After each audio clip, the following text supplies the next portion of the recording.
मृत्यु यह वह सत्य है जिससे कोई भी प्राणी बच नहीं सकता, लेकिन यह केवल अंत नहीं है बल्कि आत्मा की एक नई यात्रा की शुरुआत है। जय श्री कृष्ण दोस्तों, इससे पहले कि इस विषय को गहराई से समझें, आइए हम सभी मिलकर भगवान श्री कृष्ण से एक मंगल प्रार्थना करें।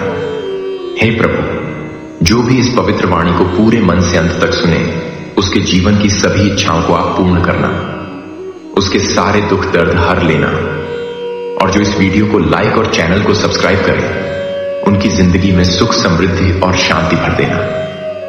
दोस्तों, गरुड़ पुराण, जिसे भगवान विष्णु ने स्वयं गरुड़ जी को सुनाया था, उसमें मृत्यु के बाद आत्मा की स्थिति, यमलोक की यात्रा, कर्मों का फल और पुनर्जन्म या मुक्ति की पूरी व्याख्या मिलती है। गरुड़ पुराण कहता है, जैसे मनुष्य पुराने वस्त्रों को त्याग कर नए वस्त्र धारण करता है, वैसे ही आत्मा पुराने शरीर को त्याग कर नया शरीर ग्रहण करती है।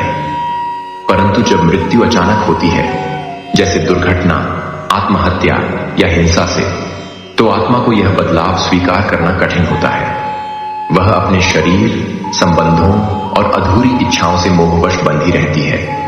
गरुड़ पुराण में यह बताया गया है कि ऐसी आत्माएं कई बार पृथ्वी पर ही भटकती रहती हैं, जब तक उनके लिए उचित कर्म, श्राद्ध और तर्पण न किए जाएं।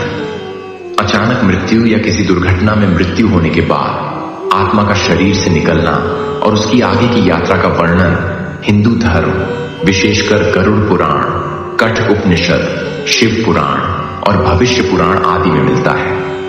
अचानक मृत्यु में आत्मा की यात्रा कठिन, भ्रमित और पीड़ादायक हो सकती है, परंतु सही धार्मिक कर्म, श्रद्धा और पवित्रता से किए गए संस्कार उसकी यात्रा को सहज बना सकते हैं। हिंदू धर्म में यह विश्वास है कि आत्मा अमर है, केवल शरीर नष्ट होता है, आत्मा नहीं। आत्मा की अंतिम मुक्ति उसके कर्म और उसके परिवारजनों की श्रद्धा से जुड़ी होती है।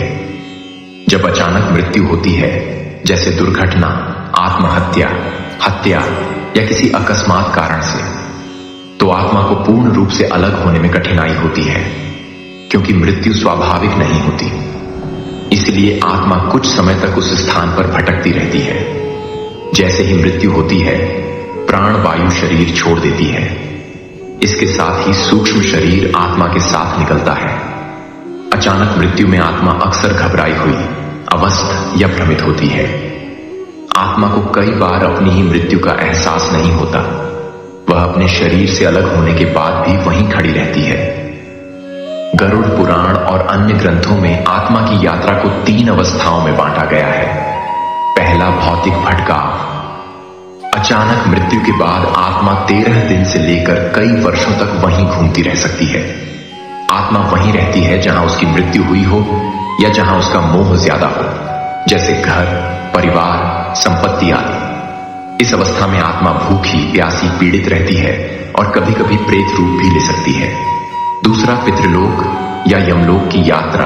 13वीं तिथि को, 13वीं संस्कार के बाद आत्मा की यात्रा यमदूतों द्वारा यमलोक की ओर शुरू होती है। इस मार्ग को सौर मार्ग या पंचाग्नि विद्या भी कहा जाता है। रास्ते में आत्मा को भोग मार्ग से गुजरना होता है, यानी वह अपने कर्मों का अनुभव करती है। तीसरा, न्याय और अगला गंतव्य। यमराज आत्मा के कर्मों का लेखा जोखा देखते हैं। उसके अनुसार आत्मा को स्वर्ग यदि पुण्य अधिक हो, नरक यदि पाप अधिक हो, या पुनः पुनर्जन्म के लिए पृथ्वी पर भेजा जाता है।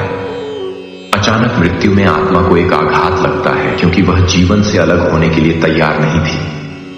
आत्मा अपूर्ण इच्छाओं, मोह, क्रोध, पश्चाताप या बदले की भावना में फंसी रह सकती है। ऐसे में वह कई बार प्रेत योनि में चली जाती है और भटकती रहती है जब तक उसे मुक्ति न मिले। श्राद्ध और तर्पण। मृतक की आत्मा के लिए विधि पूर्वक श्राद्ध करना अत्यंत आवश्यक है। गायत्री मंत्र, महामृत्युंजय जाप और भागवत कथा सुनाना आत्मा को प्रकाश की ओर ले जाता है। पिंडदान। गया, हरिद्वार या प्रयाग जैसे तीर्थों में पिंडदान करना आत्मा को पितृलोक पहुंचने में सहायता करता है। प्रार्थना और दान पुण्य। आत्मा के नाम से किए गए पुण्य कार्य उसे मुक्ति की ओर ले जाते हैं।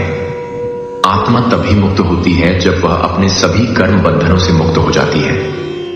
ज्ञान, सेवा और सच्चे आचरण से जब जीवन जिया गया हो तो मृत्यु के बाद आत्मा सीधे मोक्ष मार्ग पर चली जाती है, अर्थात ब्रह्म से मिल जाती है।